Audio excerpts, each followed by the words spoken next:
السلام علیکم ورحمۃ اللہ۔ تو قرآن اسٹڈیز میں آج میں کروں گی سورۃ سجدہ کی آیت نمبر 31 سے 35۔ اعوذ باللہ من الشیطان الرجیم، بسم اللہ الرحمن الرحیم۔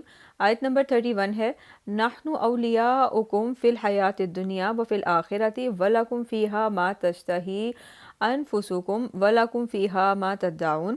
اور اس کا ترجمہ ہے، ہم نے تمہارے رفیق دنیاوی زندگی، ہم ہیں تمہارے رفیق، یعنی کہ جو فرشتے جب وہ آئیں گے، نازل ہوں گے مسلمانوں پر ریزریکشن کے ٹائم پر، تو وہ کہیں گے کہ ہم تمہارے رفیق دنیاوی زندگی میں بھی اور آخرت میں بھی، اور تمہارے لیے اس جنت میں وہ سب کچھ ہوگا جو تمہارا جی چاہے گا، اور جو جس کے لیے تم جو کچھ بھی تم مانگو گے، یعنی کہ جو بھی تمہاری وش ہوگی وہ تمہاری گرانٹ ہو جائے گی جنت میں۔ اس کے بعد آیت نمبر 32 ہے، نزلا من غفور الرحیم۔ یہ ابتدائی مہمان نوازی ہوگی اس ہستی کی طرف سے جو غفور اور رحیم ہے۔ تو یہ تو جو سٹارٹرز ہیں، اس کے بعد ابھی مین کورس جو ہے نا وہ ہوگا ابھی۔ اس کے بعد آیت نمبر 33، وَمَنْ أَحْسَنُ قَوْلًا مِّمَّنْ دَعَا إِلَى اللَّهِ وَعَمِلَ صَالِحًا وَقَالَ إِنَّنِي مِنَ الْمُسْلِمِينَ۔ I can see pronouns everywhere۔ آج عربی کے کلاس میں استاد was doing pronouns and he just said that you're going to see them everywhere in the Quran, and actually I am seeing them attached and independent both. Inshallah I'm going to be preparing Arabic lessons after I'm done with my course.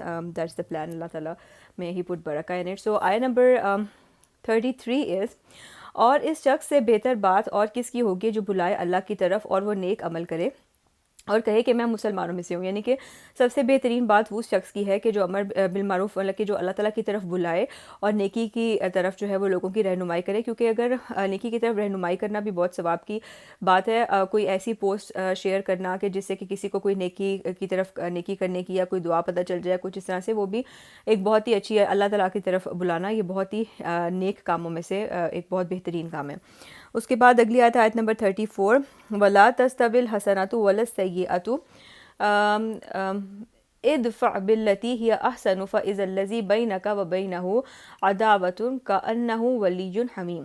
تو اس کا ترجمہ ہے، اور دیکھو اچھائی اور برائی برابر نہیں ہوتے، اور تم مدافعت کرو بہترین طریقے سے، اور تم دیکھو گے کہ وہی شخص جس کے اور تمہارے درمیان دشمنی تھی گویا کہ گرم جوش دوست بن گئے۔ یعنی کہ اس کا مطلب یہ ہے کہ جو برائی ہے اس کو اچھائی کے ساتھ جو ہے نا اس کا ریئیکشن دو، تو جو تمہارے دشمن ہے وہ بھی تمہارے دوست بن جائیں گے۔ بیسیکلی اس کا مطلب جو ہے نا وہ یہ ہے، اور یہ معاملہ ہے دین کی تعلیم، اللہ کی طرف بلائیں گے۔ ظاہر ہے لوگ اس چیز کو بہت مائنڈ کرتے ہیں، کسی کو کسی بھی چیز کے بارے میں اگر بتا دیں تو لوگ بہت ڈیفینسو ہو جاتے ہیں اور کئی دفعہ بہت بے عزتی کر دیتے ہیں، بہت برے طریقے سے بات کرتے ہیں۔ تو اس کے اندر اگر ہم اپنا ریئیکشنز جو ہیں ان کو کنٹرول کر لیں اور اچھے طریقے سے آگے سے بات کریں تو پھر اس چیز کا امپیکٹ ہوگا ان کے اوپر پازیٹیو، اور یہ اللہ تعالیٰ نے ہمیں قرآن میں بتا دیا ہے۔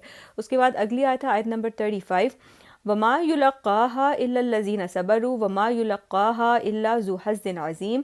اس کا ترجمہ ہے، اور یہ مقام نہیں حاصل ہو سکتا مگر انہی لوگوں کو جو بہت صبر کرتے ہیں۔ یعنی کہ ظاہر ہے لوگوں کی جو یہ نیگیٹو باتیں ہوتی ہیں وہ سننی کوئی آسان نہیں ہوتی، تو یہ تو اپنا ریئیکشن تو صرف وہی کنٹرول کر سکتا ہے جو صبر کرے، اور یہ نہیں دیا جاتا مگر انہی لوگوں کو جو بڑے نصیب والے ہیں۔ اور یہ صبر کرنا کہ اپنے ریئیکشنز کو کنٹرول کر لیں، یہ بہت نصیب والے لوگوں کو کے ہی قسمت میں مطلب یہ ہوتا ہے، اور وہ پھر اپنے ریئیکشنز کو کنٹرول کر کے تو بہت زیادہ اجر لے جاتے ہیں۔ تو یہ تھیں آج کی آیتیں، انشاءاللہ کل آگے کنٹینیو کریں گے۔ آج تھرسڈے تو نہیں ہے، نہیں ٹوڈے از وینسڈے، اوکے، کل آگے کنٹینیو کریں گے۔ فی امان اللہ۔